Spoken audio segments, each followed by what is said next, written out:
Today on In the Woodyard, we're going to do a delivery on a beautiful day. Here we go. So today is a spectacular day. There's no wind, sun is shining. It's about 40 degrees, absolutely beautiful outside for a spring day. And we've got a delivery. The wood is already loaded in the trailer. I loaded that up yesterday. You saw that on yesterday's video.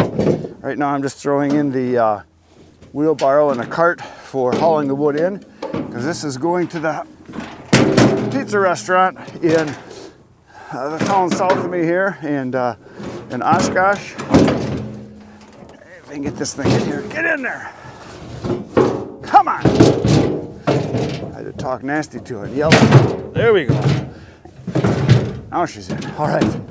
So we're gonna back up the truck to the trailer and hook it up. I gotta throw the spare tire in so I don't get a flat, because that's number one way to guarantee you don't get a flat, is to carry a spare all the time. I don't even have it mounted yet. And so it was supposed to rain yesterday, and it didn't. It all went south of us, which is good. There's nothing wrong with that. And I had put the tarp on just in case it rained. And we're gonna take that off right now, pull that out of there, and then put the covering back on, the trailer tarp. So I'm gonna pull this out of here, maybe. There we go.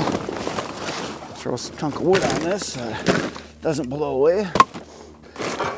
So yeah, I mentioned this yesterday, whenever it was that I loaded this, that I like to load my trailer and truck ahead of time if I've got a delivery in the morning, which is when this is.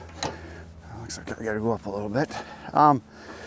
So yeah, it's nice to just hook up and go and not have to load wood, especially on days when I've got a lot of deliveries. It's really nice to get it, a good part of it done and ready to go. Make sure nothing's sticking out weird.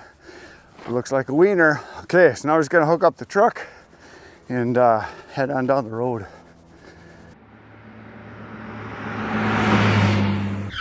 The sun is shining so bright I couldn't even see where I was going here, but it looks like we're good. Because when your trailer's loaded, you guys that have a trailer, you know, once it's loaded, it's hard to move around. But when it's empty, I can shove it, you know, an inch or two either way.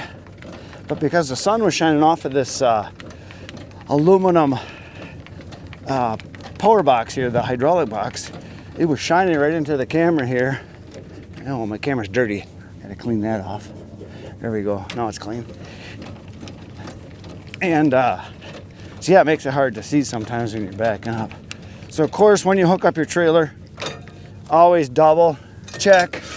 A lot of times I'll hook it all up, drive like to the edge of the driveway, and then before I pull on the highway, I'll get out, kind of force myself to check it twice to make sure I've got everything right, because it's pretty easy to forget one step. So you got to lift a leg up, get that secured, plug in the lights, and then secure the clasp on the hitch, and then the safety chains.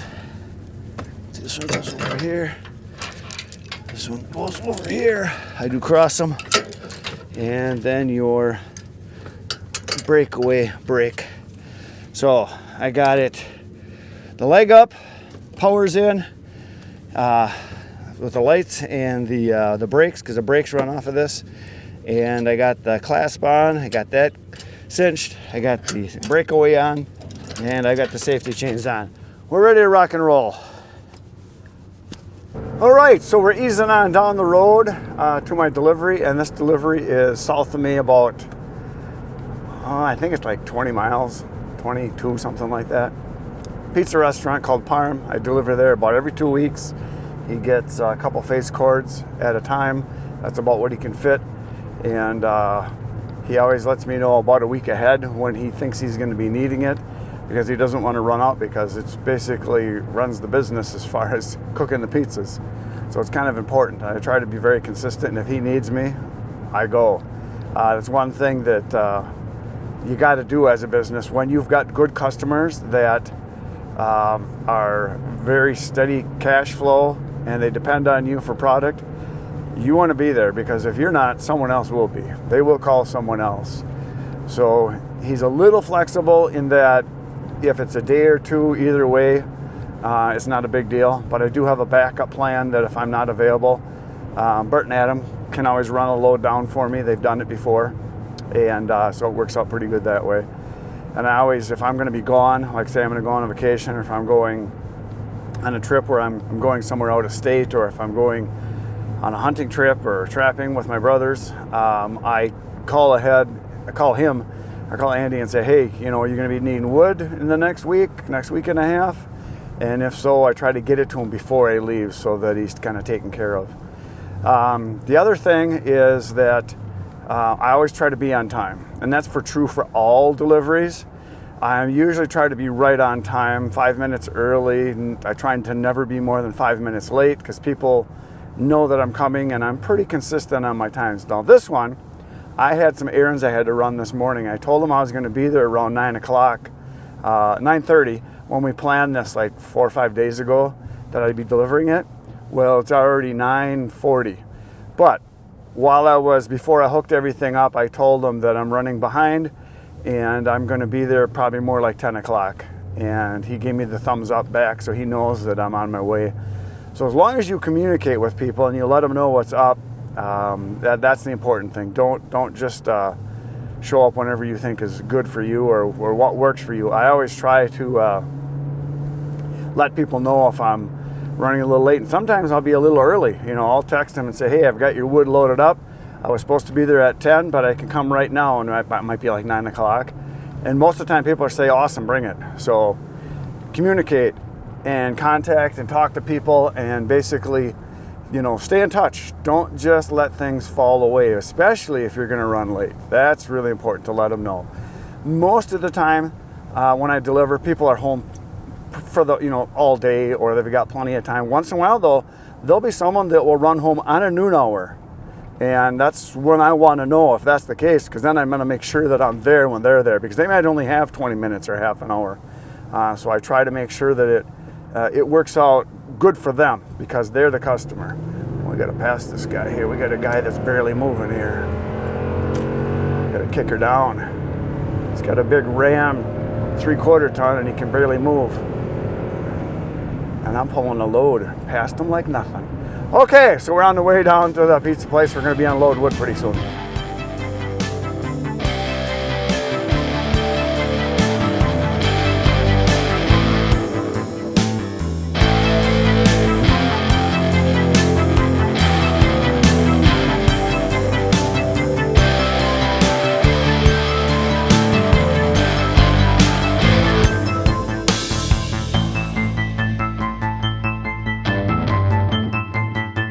The trailer is empty, and I'll show you inside how much wood we have here. Ooh, there's the good stuff.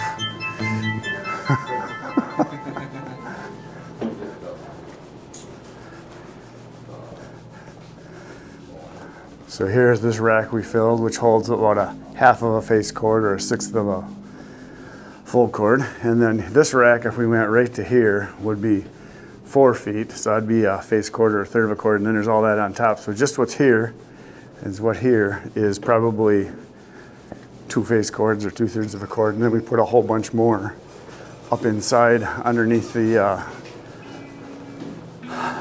stove, oven, that's the right word, oven. And so this is full here too, as you can see. So it's a lot of wood. Fire's going. I'm gonna burn my hand right now. That's hot. And then here's their ash bucket. How often do you fill the ash bucket? Once a quarter. Oh, so it lasts quite a while. Yeah, that means the wood's burning really good, so it's awesome. So there you go. What should they come in and eat today? JJ Pizzas are slinging out. So. There you go. So I just left Parm, the pizza place where we delivered the wood. And looking at the wood that was there, I would say that we were darn close to a full cord that I fit into the baby dumper, because I really heaped it on. I would say for sure 2.5 face cords, or what would that be? 2/3 of a cord and a half of a third, maybe? I don't know, something like that. But I told them that there was a lot of shorter pieces in there, because this is the wood that I actually got from Adam not long ago that you guys saw just the other day. And so I already flipped it, and I tried to throw out the small, really shorties, because I knew they'd be hard to stack, but there were still a few in there. So I told him I just threw extra in, and he's like, yeah, it's no problem. And we got to the end there, because he was out when I got there. There was no wood. He had like maybe an armful underneath the stove, the oven, and the back racks were totally empty, and the front rack up front was just about empty. So we filled it as full as it could possibly be, because he doesn't want to, you know, add more racks. He said there was a restaurant not too far from where we are here in another little small town, and he's been there just to check it out. It's another pizza place, and he said they've got like 5 or 6 of those half racks that hold half of a face cord or a sixth of a full cord. And he said it's like cluttered, and they don't sweep up around them, and he said it's kind of just awkward to getting around them and stuff in the restaurant, because it's not a real big place. And he said he doesn't want to be like that. He wants to keep the wood kind of in the back, and not really where the customers are for the most part. The only time the customers really see his wood is if they go to the bathroom. It's in the back by his bathrooms. So he wants to kind of keep it to that amount, because guys were telling me I should buy him some more racks and deliver a bigger load each time, so I don't have to go as often, and he doesn't want that. He wants to keep it where it's still manageable, and that. So the other thing I want to bring up is, we were talking, because we do that a lot as we're loading and stacking the wood in the racks. He is growing his business. He's only been in business for about a little over a year now, I think, and he just bought a great big trailer for doing events. And he was telling me that he's looking at getting a bigger truck to pull it, because it's a big trailer. It's like a 30-footer, and it's all set up for doing food already. So he's already got events booked. He said he's been booking several a week now, starting this summer. And we're talking about what he should do as far as a truck. And I said, well, you know, you could rent a truck for events, you know, occasionally. It might be less money than having to invest a truck. You know, he said he would get a used one anyway. And I said, well, if you're only using it like, you know, once a week, a couple times a month, I said that might be better off. He says, no, we plan on using it 4 or 5 times a week all summer long, because he's got a lot of events planned, and he's got some connections nearby events that he could park his trailer at and not have to be in the event paying their fees and having them take, you know, a large portion of his sales. So right outside the event, neighbors around the area that he could contract with and either give them a cut or just pay him a flat fee to park his trailer. Right onto Spruce State Oh, Road. got to turn pretty soon. And so we were just talking about it, and he says, yeah, I'll probably have to buy a truck. So he's growing, and that's a good thing. So like I told him, I hope he ends up with a franchise type deal where he's got, you know, a dozen different restaurants, and I would deliver wood to him every day. So that would be sweet. So okay, I'll turn. She wants me to turn. Yeah, we're in the big city of Omro right now, and we're going to my brother's, because tomorrow my brother and I, Ken, he's at my other brother's right now. We're gonna go cut some trees down at my buddy's land and block them up and then take them. He's got some dead oaks we're gonna be cutting up, so that's gonna be on tomorrow's video, and you're gonna come back for that. That's gonna be 5:30. Okay, I'll turn. That's going to be 5:30 tomorrow morning. We're going to be cutting trees down and blocking them up. Got some dead oaks we're going to be working on. So come on back between now and then. Go to my channel and watch a whole bunch of videos. There's just 1,400 or 1,300. A lot. There's a lot of videos for you to watch. That's all I got for today, folks. Good night, everybody.